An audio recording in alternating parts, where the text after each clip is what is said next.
Hi, everybody. Welcome to Busy Living Sober with Elizabeth Chance. How is everybody today? I hope happy Monday. It's Monday motivation.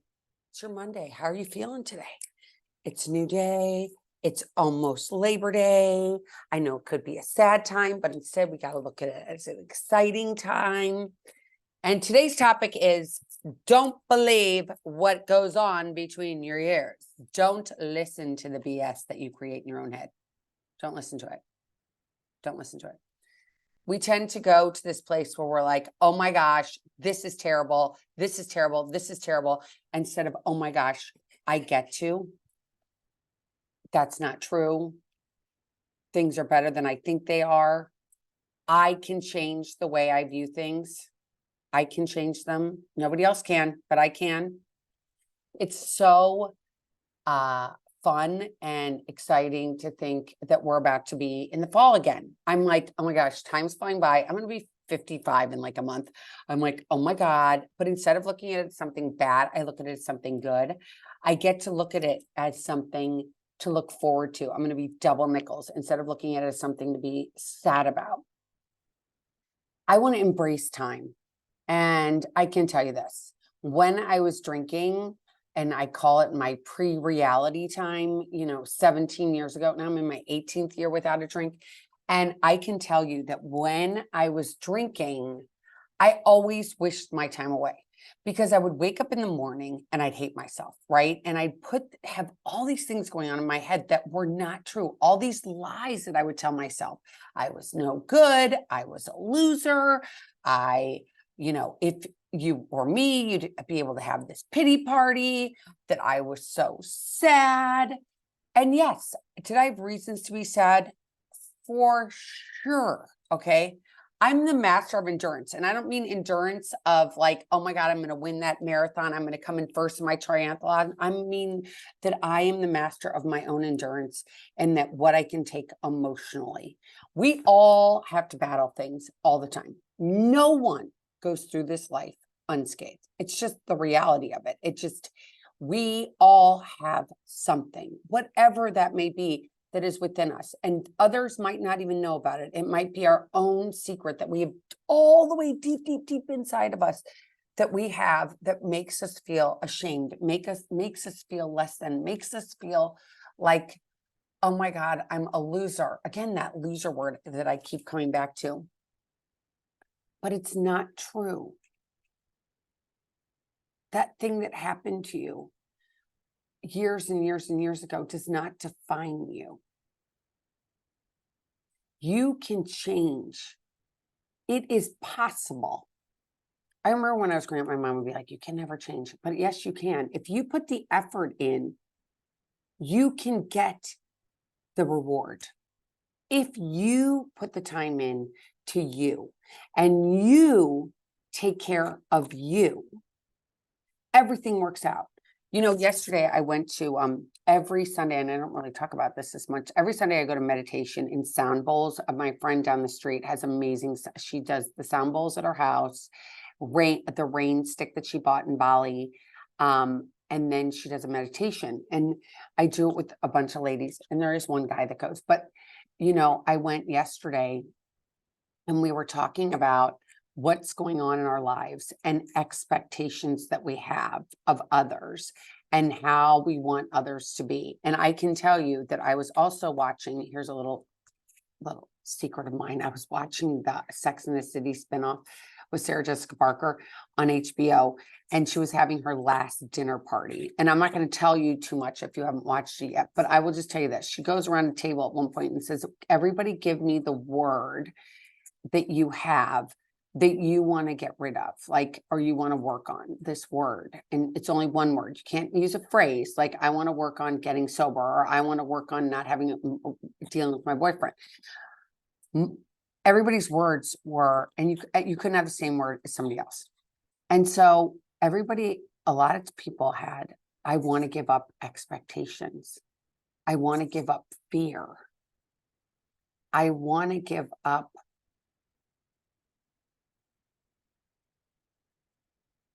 not liking myself.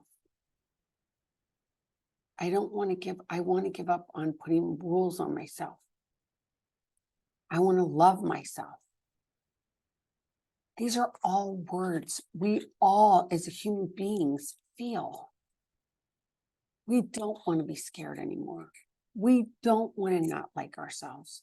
We don't want to judge ourselves. We don't want to line up expectations and then be let down. Because expectations are born resentments. You can endure anything that you put your mind to.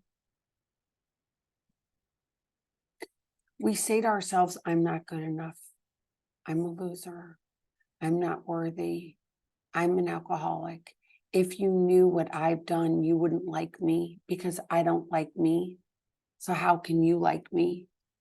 So how do we start changing that thought pattern? How do we change the way we feel about certain things?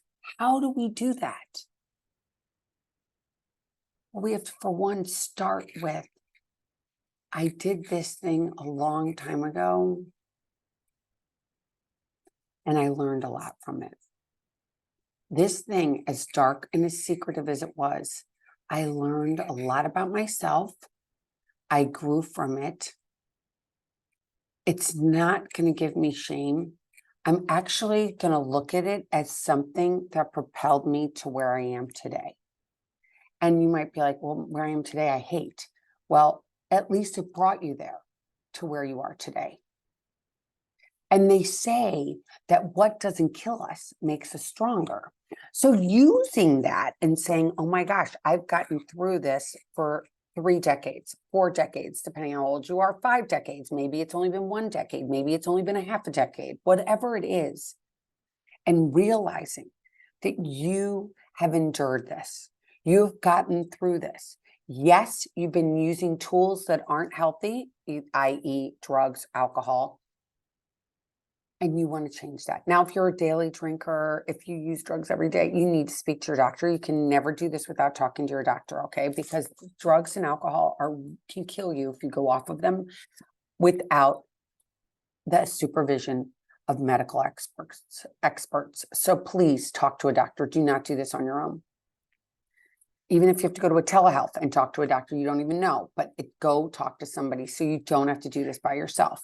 Go to a minute clinic, go somewhere so that you don't have to do this by yourself. But I just, I realized that when, I realized that, 18 years ago, I think back to that today, I just thought about it actually, because I woke up this morning, and I don't know if anybody can relate to this, but I woke up this morning and I'm like, I'm going to go for a walk, and it was kind of rainy. I hadn't had my coffee. I've got a really busy day today. And I'm like, I'm just going to do a Pilates class. So I'm going to do a Pilates class in my house. Okay. I'm going to do a Pilates house. I'm going to put my yoga mat down. I've got a wall. I can do this Pilates. Can you believe I hurt my back? Such a loser. Oh my God. I'm not a loser, but I tried to stretch, and I guess I don't know why, but I hurt my back, my lower back. And all I did was, I mean, it's pathetic what I did, but I hurt myself. But at least I tried. So I have to look at it like that, right? Like, at least I tried. I'm enduring. I tried to do this thing. I hurt myself. Now I can take an Advil, take it easy for the rest of the day. But what I was going to say, I saw this thing this morning on Instagram, and I absolutely loved it that I had to take a picture of it. And this is what the saying is. Addiction is giving up everything for one thing. Now, what does that mean? Giving up everything for one thing. Well, so going back to what I was talking about before I told you guys about my Pilates class, I literally 18 years ago, I was like, okay, what do you do for fun? Drink. What do you do for fun? Get fucked up. What do you do for fun? I go to dance on bars, even though I can't, I can dance, but I can't sing. But I would get up on the bar and dance with people. And before, I had like, I'm going to get up there with my outfit. I'm gonna be like, look at me. I can sing. And I was like, really? No, you can't. I can't. No, you can't. I'm like, yeah, you can. No, you can't. And I was a drinker that drank, like, I drink one and then I have 47, right? So that's just the way I drank. I'm just like, I'd be like, all right, I'm gonna have a dirty martini, one dirty martini. And then I'm going to have another dirty martini because why not? One's not good enough. Let's have two. And then the buzz is going, right? Ooh, I'm feeling good. The problem is that I'm a blackout drinker. So that first drink, I can still remember that red feeling. Does anybody know what I'm talking about? Red, warm feeling. You have that sip and it goes, and you get this warm feeling. Okay, that's what's going on with the drinking. In my personal life, besides the drink, not the drinking part, my life is a shit show. Okay, my personal life is a shit show. I'm getting divorced, and it's like I threw a grenade in my living room. Shrapnel's hitting everyone. Everybody sat around me, and I am like, oh my God, I just caused World War III in my house. And I feel so fucking bad. I'm going to drink. Because drinking gave me this sense of that I didn't have to feel. So it was like I gave up all my feelings. That's what addiction is. I gave up all my feelings because the feelings were so big and so powerful and so hurtful. I was so hurt. Like, who wants to cause World War III in their own personal life? No one. But I was causing the drama in my own life. I was the responsible one. It was me. It wasn't anybody else. I can't blame it on anybody else. I'd love to blame it on everybody else, but it was me. And so when I'm feeling like shit and I'm feeling like I have done all these terrible things, all I want to do is drink so I don't have to feel them. And that's what I did.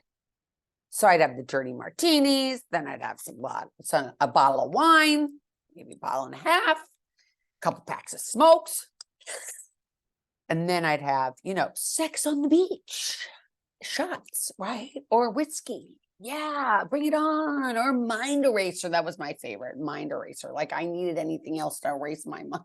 Let's face it, there was nothing else to erase my mind, but I did it anyway. And then you feel like, geez, Louise, I just literally gave up so many things in my life for this alcohol. But I could justify it because in my brain, I'd be like, well, my life's so bad. Of course I'm going to drink like this. Of course. Wouldn't everybody? My life is terrible. Don't you see it? Now, people driving down the street might be like, well, her life looks really good. Like she's got a good outfit on. She's got good shoes. She's got a nice car. She lives in a good zip code. But it was all bullshit because I felt terrible on the inside. But nobody could see that because we're all such great masks at what we are, right? We can put on the mask, we can put on the makeup, we can put on the outfit, and we can say, look, we are all great. I got it going on. But little do you know that I don't have anything going on. It's in my head. My head was that if I go to this place where I tell you everything that's going on with me and I face what's really going on in my life, everything is just going, I'm going to be Humpty Dumpty, and then put me in a psych ward with a straitjacket and I'm off and I'm done. Just go lock me up. And that wasn't the case. Okay. So that day that I decided that, you know what, I'm not going to do this anymore and I'm not going to drink anymore. And my feelings that I have about myself in my head, nobody else's head, my head is telling me, oh my gosh, Elizabeth, you have this terrible, terrible problem that every time you drink, you get drunk and you've got to stop it because every day I'd wake up the next day going, oh my God, I feel terrible. I feel terrible about myself and what I had done. So this lies in my head was like constantly running over and over. Now, my friends were like, you were fine. What's wrong with you? I mean, yes, some friends were like, oh my gosh, you slurred your words or whatever you did. But the way I beat myself inside of my head was such bullshit. It was total mind torture. Mind torture. I'd wake up and go, oh my God, oh my God, oh my God, oh my God, oh my God, oh my God, oh my God. I don't know if anybody can feel like that. And understand this stuff in our heads, this thing between these two ears. It's just the insanity. And so I quit drinking. And it was like, okay, now what? Okay, I went, I go to 12-step meetings. And so I walked into one of those 12-step meetings scared to death. But oh my God, when I went and I heard the solution, I was like, I'm home. And you're like, that sounds crazy because A, it's got such bad connotations. I get that it's got bad connotations. I went to AA to learn how to live life. Okay. I did these 12 steps. I don't live there. I don't live there. Do you live in college? Do you live in high school for your entire life? No. You go, you get what you need, and you split. Now, does that mean that I don't go to meetings anymore? No, I still go to meetings. I just don't like all my friends are, I barely have any friends that are sober. I have a handful of friends that are sober, and I have a handful of friends that aren't sober. It doesn't matter. It's about me. It's about me and my thinking. My thinking is what's screwed up. My thinking says, oh, I can't do this and I can't do that. Well, if I'm spiritually fit, and you're going to be like, what does that mean, spiritually fit? Does it mean, it means that I feel good about myself. Now, it doesn't happen overnight. It takes time. It takes a lot of time, a lot of effort to start your life, to like yourself and to have tools that work for you. Okay. So some of the tools that work for me now, I always say this, and now that we're actually in hurricane season and there is a hurricane coming to the West Coast this week, and there was a hurricane last week in California, a palm tree, you plant it in the ground and a palm tree will bend all the way over. So when I decided to get sober, it was like the first time in my life. For one, there was a suggestion. One suggestion was, don't make any changes. Don't make any big changes for 1 year. And you're like, okay, well, what does that mean? Like, no big changes. Like, you don't go and decide to get a new job. You don't decide to get a new boyfriend. You don't decide to get a new girlfriend. You don't decide to get a new partner. You don't decide to move to a different state. You don't just decide to do. It's like, okay, your life is what it is. You're going to be kind of like Forrest Gump. You're going to do the same thing over and over and over again every day until you get to this place where you feel comfortable. And you're like, wait a minute, I don't know if I want to do that. You can do it. You can do it. You can use that tool of not getting into another relationship and spending 1 year falling in love with you. You're like, wait a minute, what?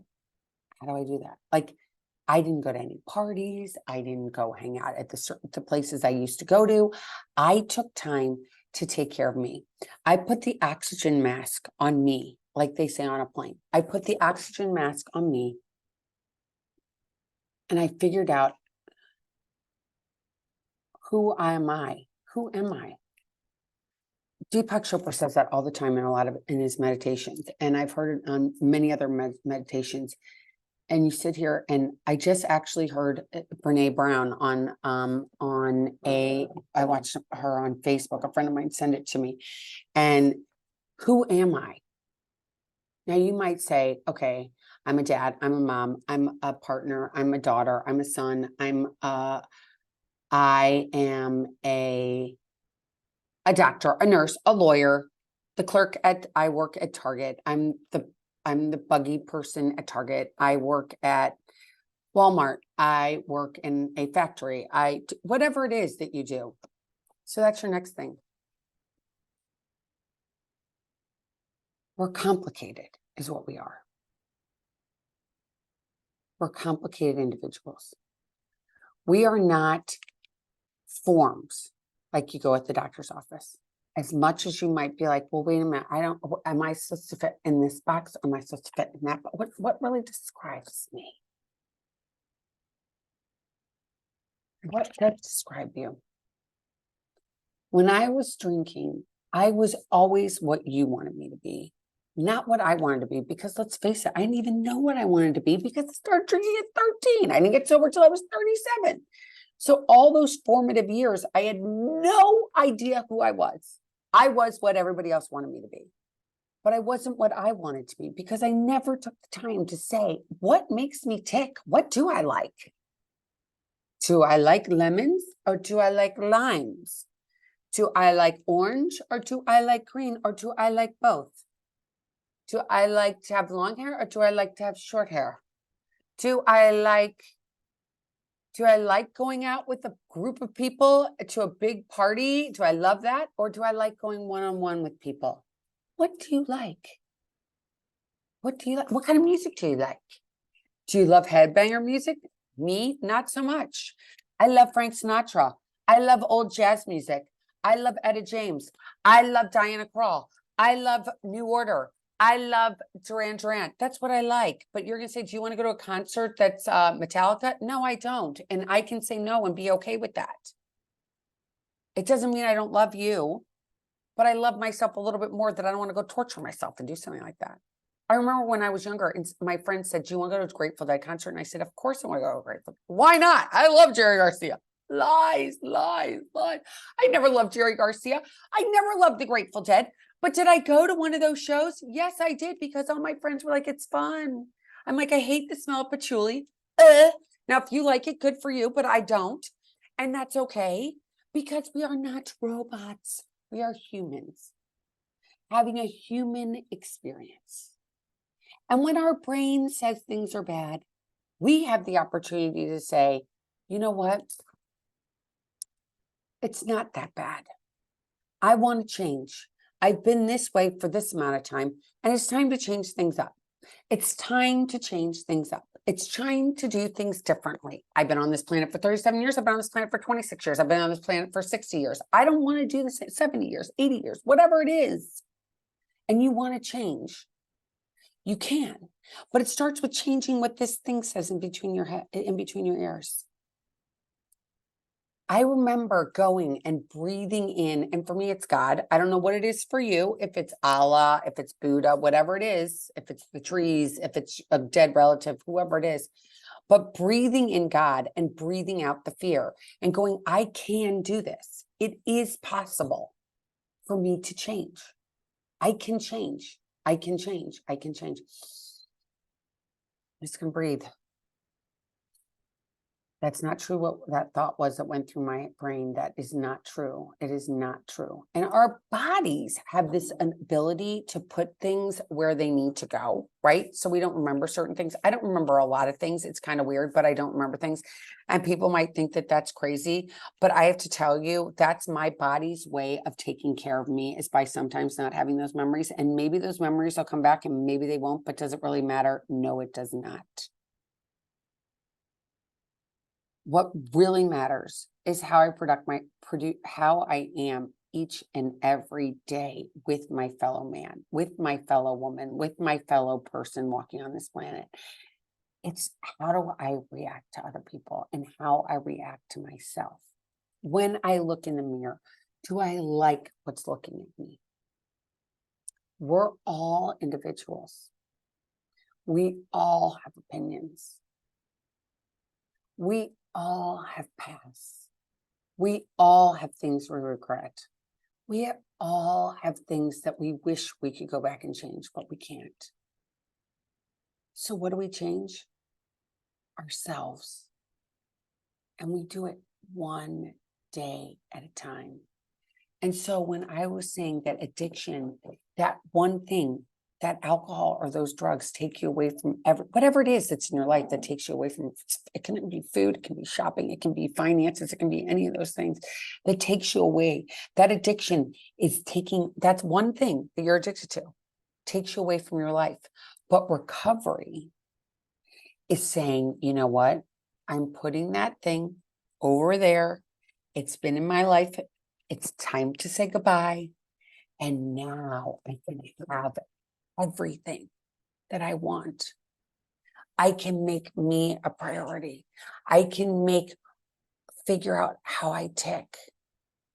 You know, I met this woman last week and she was working at this place. I was signing up. I'll just tell you, I went to they're having a fundraiser, a golf fundraiser for AA in Southeast Florida, where I live. And I'm going to go play in this golf outing.